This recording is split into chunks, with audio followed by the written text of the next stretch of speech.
Pour clore donc ces assises, nous avons demandé à l'un des plus grands explorateurs que la France ait eu de venir nous livrer donc son regard sur notre pays et sur ses territoires.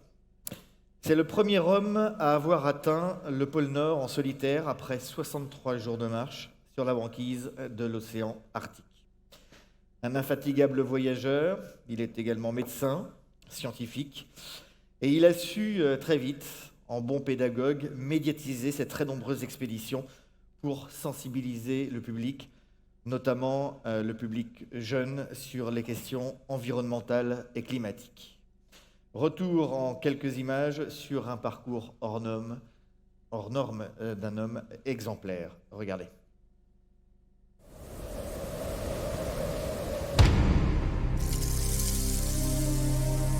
J'ai totalement dédié ma vie à ce que j'avais envie de faire. La persévérance permet de se réaliser. Chaque fois que j'en parle, c'est énorme. Je revis ce moment, c'est énorme.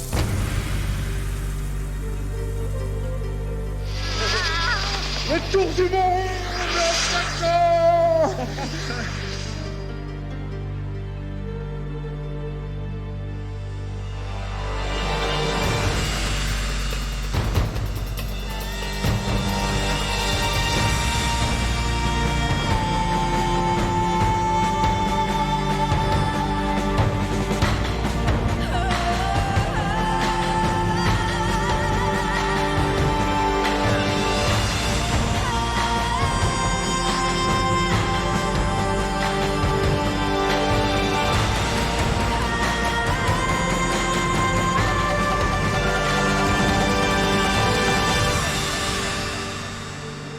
J'adore raconter des histoires et je trouve que l'aventure est une passerelle formidable entre la science, les sciences de la Terre, aujourd'hui l'environnement et le public ou les scolaires.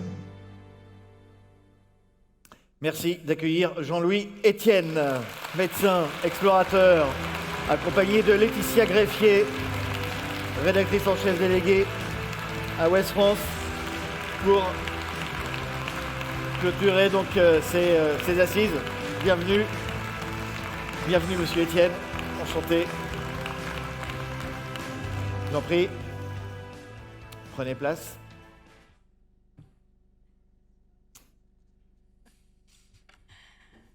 Bonjour à toutes et bonjour à tous. Je crois que comme nous, vous êtes très émus de voir ces images.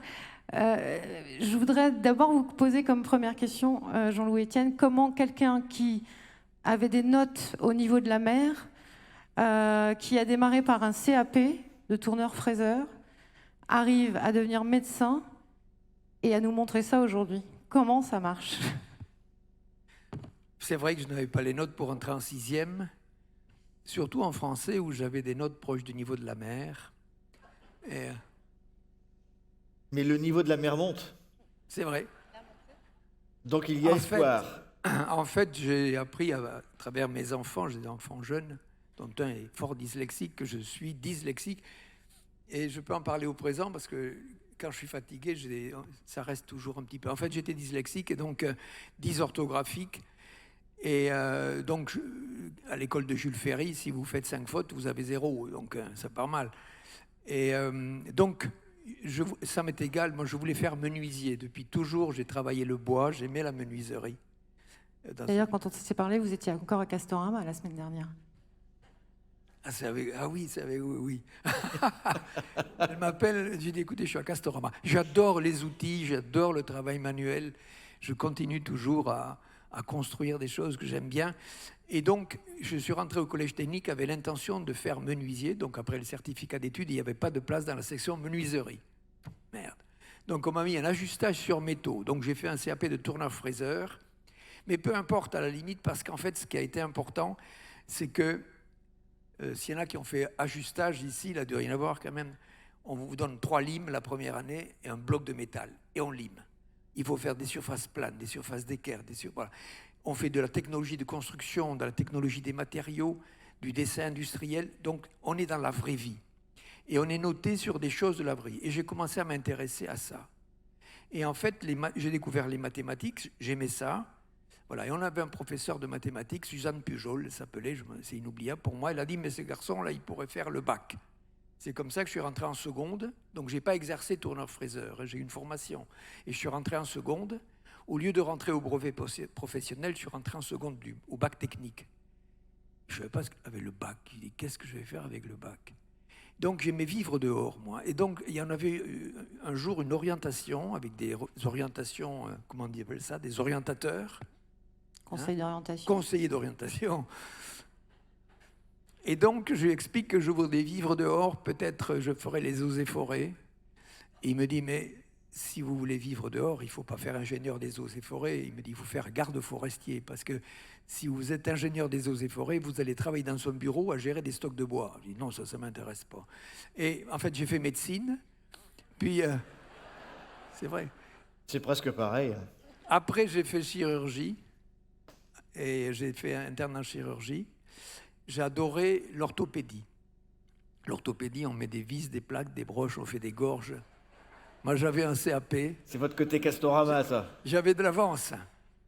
Et donc, j'étais passionné par l'orthopédie. Mais il y avait un truc ancien, c'était l'envie de faire des expéditions. Donc, je suis né dans un tout petit village, dans le Tarn. Il y avait encore de la neige en hiver, des choses comme ça. Je me projetais, il y avait du vent. Je rêvais de faire des expéditions. C'est des rêves d'enfants, de gamins, quoi. J'aimais vivre dehors. Et donc, j'étais en deuxième année de chirurgie, et puis je me suis dit, mais peut-être c'est le moment de faire des expéditions. Et c'est comme ça que j'ai proposé mes services de médecin.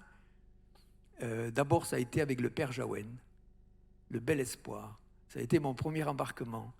Donc, on partait du Havre avec le Bel Espoir. Et je suis arrivé, donc j'étais médecin sur le Bel Espoir, avec une clientèle qui n'est pas facile. C'était sorti de prison et toxicomane.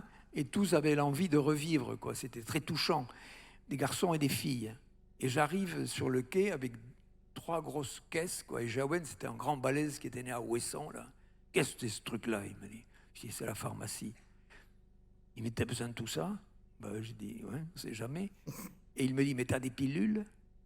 Des pilules. Il me dit, attention, il me dit, parce qu'on est des garçons, il y a des filles. Il me dit, après les Canaries, il va faire chaud. Il me dit, attention, ça va baiser, je veux pas d'emmerde. Voilà, donc... J'avais un... Oh, ça, c'était Jaouen. J'avais un hôpital avec moi, sauf les pilules, quoi, voilà. Bon, après, j'ai fait la course autour du monde avec Éric Tabarly, j'ai fait des expéditions en Himalaya, etc. Pendant 12 ans, j'étais médecin d'expédition. Et puis un jour, vous vous êtes dit, ça fait 12 ans que je fais des expositions, des expéditions avec plein de gens. Et puis là, je vais le faire tout seul. Et ça a été le pôle Nord. Et vous racontez que le moment, alors d'abord il y a toute cette préparation que vous allez nous rappeler, mais le moment où vous êtes arrivé, vous me décrivez ça comme quelque chose d'extatique, quoi. Voilà. Oui, le pôle Nord est venu, j'étais à la face nord de l'Everest, j'étais médecin, je grimpais, c'est pas très technique, il fallait avoir de l'endurance que j'avais. Et donc, il y avait 4 garçons qui étaient coincés au camp 6, c'est-à-dire à 8000 mètres par le mauvais temps. Et j'étais sur une arête, j'étais monté au camp 2 avec de l'oxygène, en espérant qu'ils allaient s'en sortir. Et il y avait une ambiance, il y avait du vent, il y avait des avalanches. Mais j'étais sur une arête, donc je risquais rien. Et je commençais à mûrir ce que vous dites, là, si je faisais un jour la mienne, quoi. Il est temps maintenant, j'avais 38 ans. Et le pôle Nord s'est imposé comme quelque chose que je pouvais faire. C'est pas technique, le pôle Nord. Vous n'avez pas besoin de stage pour apprendre à tirer un traîneau. On vous met un traîneau à la taille, dans la seconde, vous avez compris comment ça marche, quoi. Par contre, il faut avoir une expérience, une endurance au froid, tout. J'avais fait des bivouacs, j'avais connu des tempêtes, etc. Et donc, c'était quelque chose qui était envisageable. Pour moi, c'est un parcours mixte. Le pôle Nord est au milieu d'un océan gelé. Donc, c'est un parcours qui s'apparente un peu à la glace de montagne, d'engagement dans le froid, et en même temps, c'est une navigation. Et en fait, j'ai eu la chance de le faire. En 85, j'y suis allé, j'ai échoué au bout de 15 jours. Et j'y suis revenu en 86. Et j'ai eu la chance de le faire encore en 86. Il n'y avait pas de GPS, il n'y avait pas de radio. Il y avait radio, mais très faible. Et il n'y avait pas de téléphone. Et en fait, ça a été une rencontre très intime avec moi. Et ça s'est passé comment, cette rencontre avec vous? Avec des tentations de l'abandon quasi quotidienne, quoi. Qu'est-ce que je fous là? J'ai eu moins 52 sous la tente. Et pas en ressenti, hein, vraiment au thermomètre, quoi, à l'abri du vent. Donc c'est puissant, on a envie d'abandonner, quoi. Vous voyez, j'étais à la limite, mais bon, j'avais de l'expérience de tempête en bateau, bivouac, en altitude, tout ça, je savais. Et j'étais seul. Je pense que j'ai réussi parce que j'étais seul, vous voyez.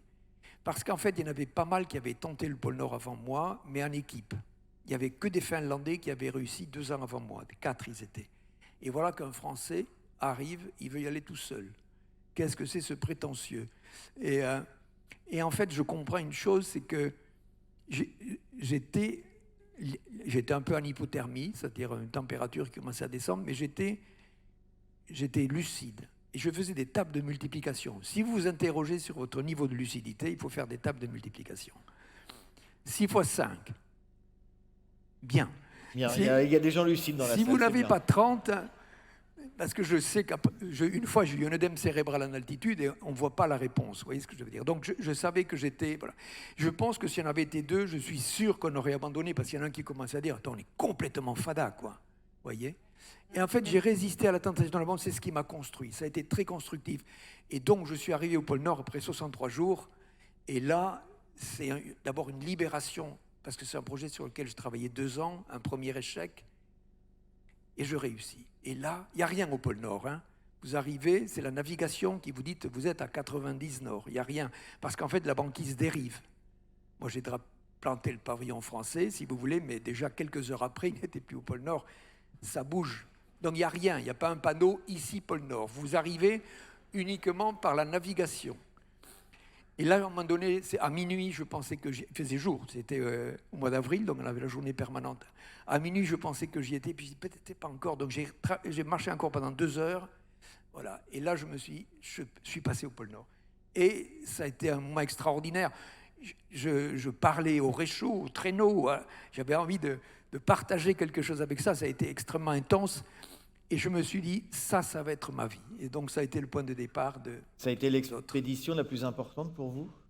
Qui a orienté, effectivement, parce que ça me plaisait. Et je voulais faire, en fait, mon premier appel polaire, c'était comme j'étais médecin, je voulais faire médecin à Dumont-d'Urville. Donc, je m'étais présenté et on prenait que des médecins aspirants militaires. Et je suis sorti de là un peu vexé. Et je me suis dit, puisque c'est comme ça, je ferai mes expéditions polaires. Voilà, vous voyez, donc je me suis organisé pour structurer et pour faire ma vie comme ça. Ce qui décrit une persévérance qui vous caractérise. Vous avez écrit beaucoup de choses là-dessus, Oser l'autonomie. C'est quelque chose, vous dites, une vie, ça se construit, un destin, ça se construit. Ah oui, mais des hauts et des bas, quoi. Hein. C'est... Vous voyez, revenir juste au pôle Nord, je rêvais d'un truc, c'était me casser une jambe. Revenir en héros, vous voyez, allongé sur une civière. Et c'est beaucoup mieux que de dire il fait froid. Et donc, c'est ça que je veux dire, c'est qu'en fait, je ne suis pas inoxydable du tout. J'ai des moments où ce coup-ci, c'est trop. Vous voyez ce que je veux dire? J'ai l'expérience maintenant et je sais qu'il faut remettre le rêve à la surface. C'est très important, renouer avec l'idée qui vous a mobilisé. Tout le temps. L'idée, c'est précieux. L'idée, c'est... Mais une idée, vous voyez, pas une idée comme ça, une idée, un truc qui, à un moment donné, un truc, vous avez senti que c'était ça que vous aviez envie de faire. Ça arrive dans la vie, hein. Et des idées, vous en avez encore, hein, parce que oui. Là, vous êtes sur un énorme projet qui s'appelle PolarPod. Oui, mais je termine sur l'idée. Oui, excusez-moi. Parce que c'est précieux l'idée, c'est pour rebondir sur ce que vous avez parlé de la persévérance. Vous voyez, moi j'ai mes moments de faiblesse. On est fait d'alternance, même biologiquement, regardez, on inspire, on expire, vède, sommeil, diastole, systole. Voilà, il y a des jours bien et des jours pas bien. Mais quand vous avez une idée, quand les lundis ressemblent à des vendredis, vous voyez ce que je veux dire? Ça c'est précieux, on n'en a pas une tous les jours comme ça. Mais au début, on achète le matos, bureau, je ne sais pas quoi, on fait ce qu'il faut. Après, il faut se le coltiner, quoi. Mais quand on a une idée comme ça qui vous tient à cœur, il y a 3 choses qui se présentent à vous. Du travail, de la persévérance et s'y atteler, quoi. Je veux dire, rien de ce que l'on peut réaliser ne se fait facilement. on traverse toujours ces moments de découragement, de pas envie d'aller, mais l'idée, c'est un truc, il s'est passé quelque chose de biologique, quasiment comme une rencontre amoureuse, un truc, vous voyez ce que je veux dire, un truc, ça c'est, voilà. Si vous ne donnez pas corps à ça, ça fait des frustrations. Ça ne veut pas dire que c'est une idée qui va vous conduire toute la vie, mais quand on a quelque chose qu'on a enclenché comme ça, qui vous plaît, il ne faut pas écouter ce qui vous dit « ça ne sert à rien, mais tu n'y arriveras pas ». C'est votre histoire. C'est votre histoire. C'est ça qui est fondamental. C'est cultiver son capital, voyez. Et je me rends compte qu'effectivement, j'ai fait des choix comme ça, savoir abandonner ce que l'on a acquis pour de nouvelles explorations. Et en fait, je me suis constitué une trousse à outils. Vous voyez, une trousse à outils. Il y a quoi dedans alors ? Il y a quoi dedans ? Eh ben, il y a d'abord l'apprentissage du travail manuel. Si vous avez des enfants en troisième ou des petits-enfants qui en troisième ne s'intéressent pas à l'école, qui ont peut-être une envie de faire quelque chose, pour moi, l'orientation professionnelle, l'apprentissage, c'est quelque chose que je trouve qui est fondamental. Parce que, en fait, les compétences, l'envie, le plaisir qu'on a à faire les choses, c'est englouti, c'est enseveli, c'est quand on ne se plaît pas à l'école, c'est une boule d'énergie qui est complètement retenue. J'habite pas loin d'un lycée professionnel et à la rentrée, là, à cette rentrée-là, en septembre, je passais devant, ils sortaient, c'était midi, et il y en a un qui dit, ils étaient deux, il y en a un qui dit à l'autre, t'es dans quoi toi ?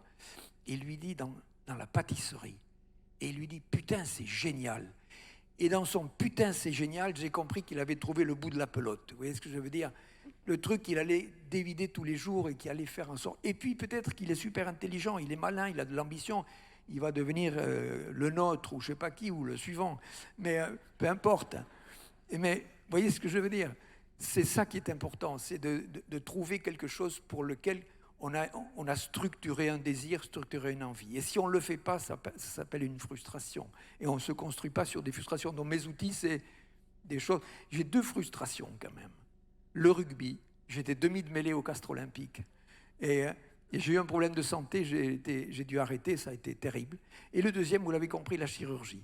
Ouais. La chirurgie, c'est quelque chose qui m'a... Et donc, c'est moi qui découpe le poulet. Et c'est vrai. Ça compense. Je ne savais pas. Pardon, je ne croyais pas que j'avais autant de succès avec ça, mais je fais ça, je découpe avec les aponévroses, je fais des désarticulations bien faites. Je ne suis pas avec le truc, vous voyez. C'est précis, quoi. Mais par contre, le poulet, on le mange froid, hein, parce que... J'ai tous ces outils, là, voilà. Alors, vous avez beaucoup d'outils dans la trousse à outils. Donc, on a parlé du pôle Nord. Il y a eu énormément d'expéditions après. Et ce qui est épatant, c'est que vous avez 73 ans. Oui, oui. Et que vous travaillez depuis 10 ans. On parlait d'idées. Vous travaillez sur une idée depuis 10 ans. Et vous voulez la concrétiser en 2023. Oui, je pense que ça va arriver. Ça s'appelle Polar Pod. Ça va faire 10 ans, effectivement, que je travaille dessus. Et j'ai 73 ans. Je suis jeune depuis plus longtemps que vous. Certainement. C'est simplement.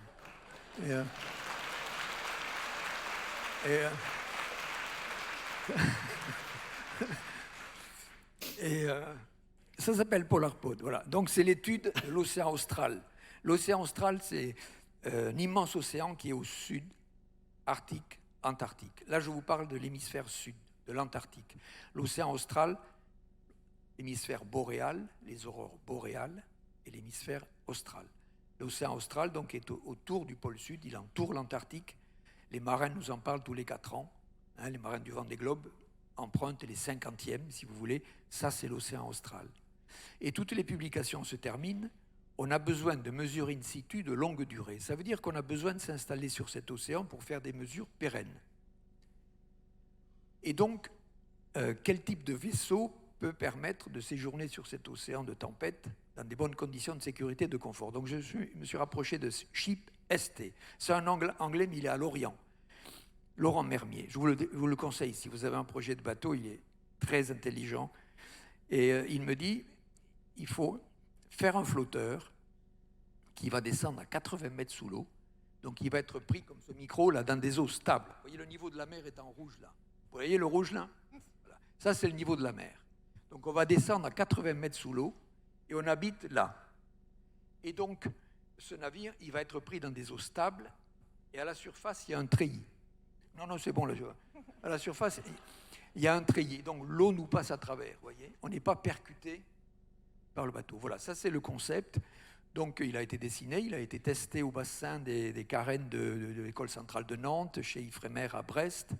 C'est un projet sur lequel je travaille depuis longtemps. J'ai commencé aux États-Unis à travailler là-dessus. Voilà, vous avez les images.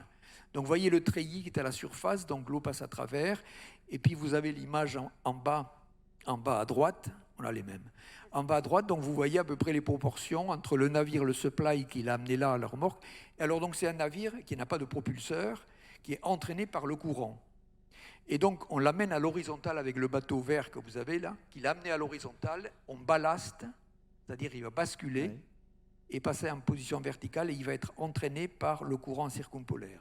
Donc c'est un véhicule autonome qui est poussé par le courant circumpolaire. Et il y a du vent dans le secteur, on a 6 éoliennes, on est autonome en énergie. Donc c'est un flotteur extrêmement intéressant. Et il est très stable. Il est très stable parce qu'on n'est pas affecté par les eaux de surface qui sont agitées par ces vents. Il descend profond, il est très stable. Ce qu'il faut éviter, c'est d'entrer ce mouvement-là, d'entrer en résonance avec la houle. Parce que si vous commencez à faire ça avec la houle, il fait 1000 tonnes quand même, c'est pas rien. Quand 1000 tonnes qui commencent à danser avec la houle, on ne sait pas où ça s'arrête. Donc il a une fréquence de pilonnement, c'est-à-dire ce mouvement-là qui nous rend malade en mer. Voilà. On n'a pas ça du tout. Sa fréquence de pilonnement, c'est 60 secondes. Vous voyez? Et la fréquence de la houle, c'est 20 secondes. Donc on est décalé par rapport à la houle, ce qui nous permet d'être très confortable. Il y a 8 personnes à bord, 3 marins. Alors la Commission centrale de sécurité a mis 3 marins de marine marchande. Il y aura 4 scientifiques, ingénieurs et une personne de plus qui sera moi de temps en temps. Et c'est un vrai arbre de Noël de capteurs. C'est un peu comme la station spatiale, vous voyez. Hein, et il aura pour fonction, vous allez faire des études. Ah oui, pourquoi on y va, bien sûr. Ouais. Et ouais. Ah oui, il y a un objectif. Hein.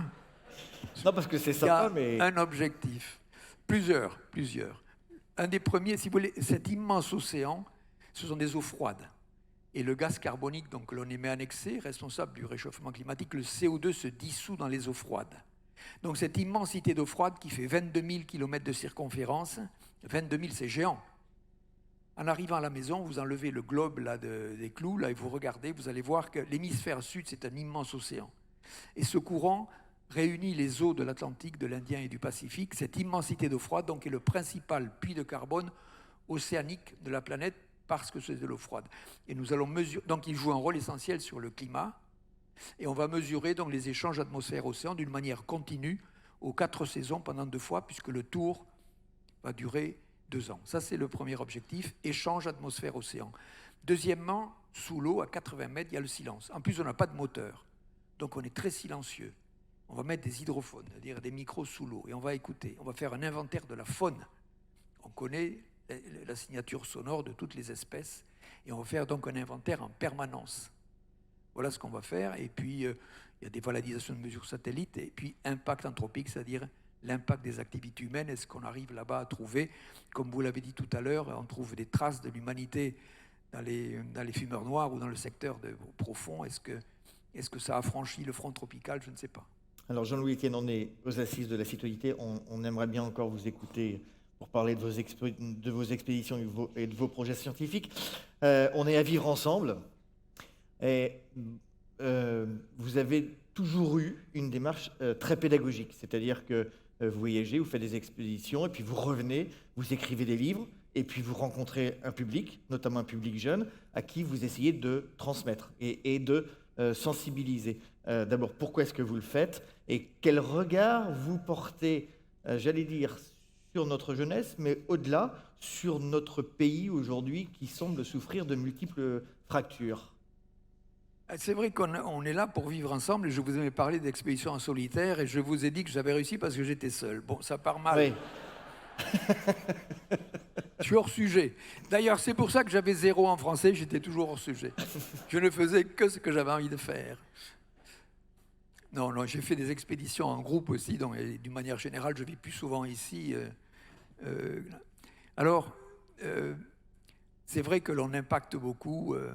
Voilà, on m'a posé beaucoup de questions sur le vivre ensemble. Donc je suis ancien et donc pour parler un peu comme ce qu'on m'a appris quand j'étais jeune, c'était bonjour, au revoir, merci, s'il vous plaît, pardon, des choses simples d'entrer en relation avec l'autre. Ça, c'est une base. Si vous voulez entrer en relation avec quelqu'un, il ne faut pas tirer la tronche, sinon ça va pas mal. Donc, ce sont des choses extrêmement simples. Donc, je l'ai évoqué tout à l'heure, là. J'ai habité aux États-Unis pendant quelques temps, j'habitais en Californie. C'est un État qui est agréable d'une manière générale. Et donc, vous rencontrez quelqu'un en vous promenant. « Hi, how are you today ?» Bon, comment ça va? Bonjour. Ça va, aujourd'hui je fais la traduction. Oui, hein, je vous parlerai de l'anglais après. Et donc, j'avais un chien, et « Ah, nice dog », etc. Voilà. Et donc, je racontais ça ici, parce que des fois, on est un peu triste globalement, quand même, des fois. Et alors, on me disait, mais les Américains, ils sont superficiels. Et donc, je disais, je préfère un superficiel sympa qu'un chieur profond. Et vous voyez, c'est la base du relationnel. La base du relationnel, oui. Oui, voilà. Ensuite, dans le vivre ensemble, on a évoqué des questions environnementales, effectivement. Le réchauffement climatique est un problème global, planétaire. Il n'y a pas de solution globale. C'est un projet, c'est extrêmement complexe, parce que ça touche quand même la consommation énergétique, sachant que la consommation énergétique de l'ensemble de l'humanité aujourd'hui repose à 80% sur les fossiles, pétrole, gaz, charbon. Donc on n'en est pas sorti encore. Mais tout ce que l'on écoute, effectivement, nous pousse à être inquiets. La Terre, elle a une fièvre chronique. Elle a pris 1 degré en un siècle. On a perdu beaucoup de temps, parce qu'on en avait fait un sujet de conversation populaire. 2 personnes le matin qui vont à la boulangerie acheter la baguette de pain. Salut, ça va? T'as vu le temps qu'il fait? Les 2 mamelles de la conversation, la santé, le temps qu'il fait. Imaginons qu'on soit au mois de juin, et ce matin, il fait froid. Donc l'autre, il va dire, t'y crois, toi, au réchauffement climatique? Regarde, en juin, on se caille. Il ne parle pas du réchauffement climatique, il parle du temps qu'il fait. 1 degré en un siècle, personne n'est capable de percevoir une élévation moyenne de température de 1 degré en un siècle. C'est une mesure scientifique. Le réchauffement climatique est une valeur mesurée par la science, par les scientifiques.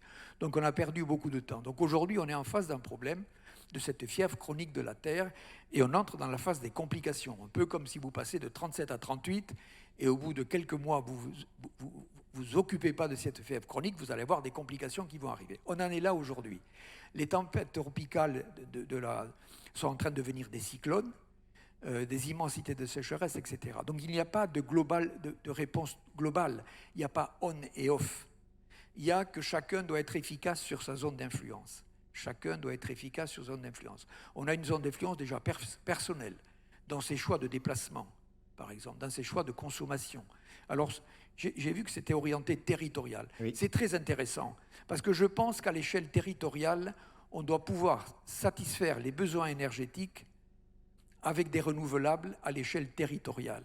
Si on sait exploiter le vent, le soleil, la biomasse, en fait, toutes ces ressources-là, et surtout que chacun ait isolé son habitat, fasse attention à ses consommations dans ses déplacements, dans sa façon de se nourrir.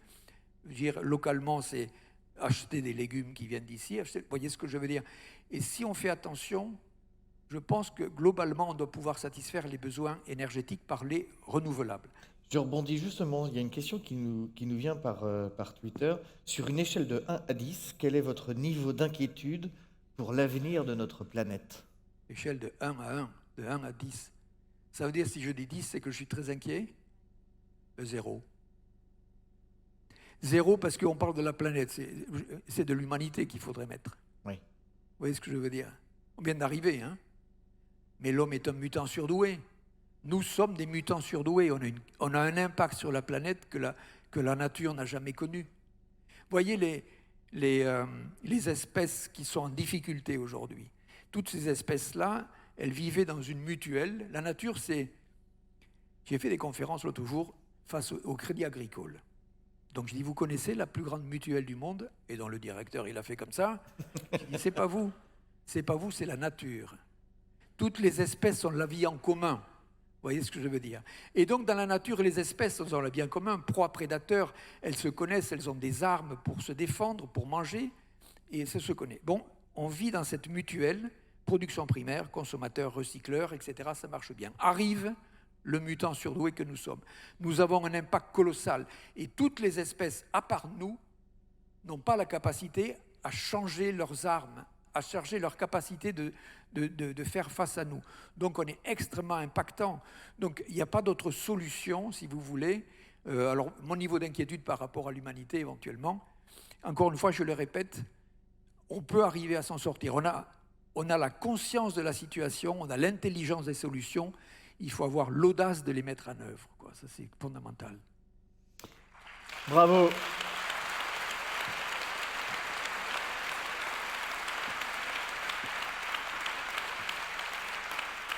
Est-ce qu'on a le temps de prendre quelques questions dans la salle? Oui, certainement.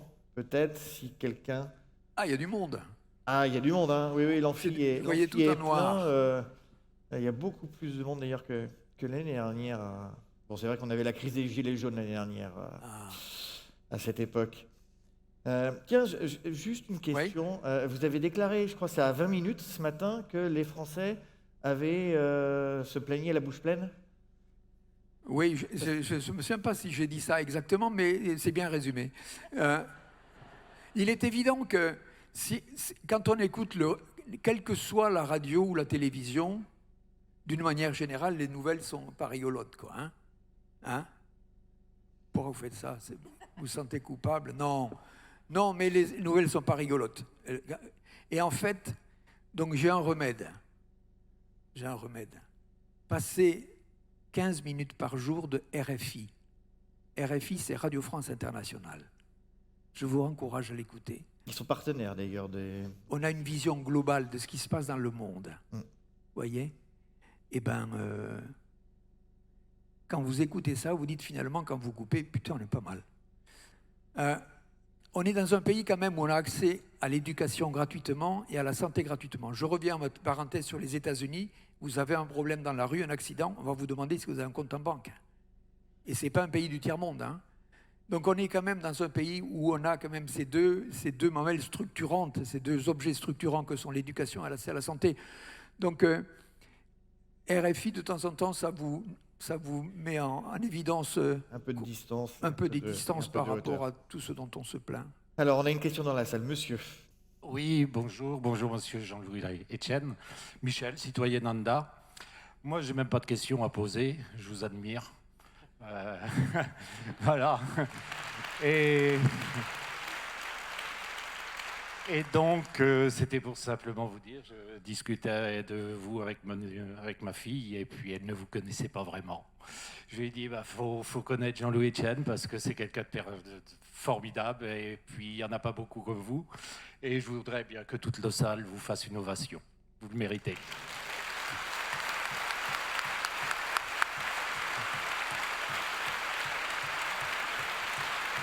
On va terminer ces assises par cette innovation. Alors, oui.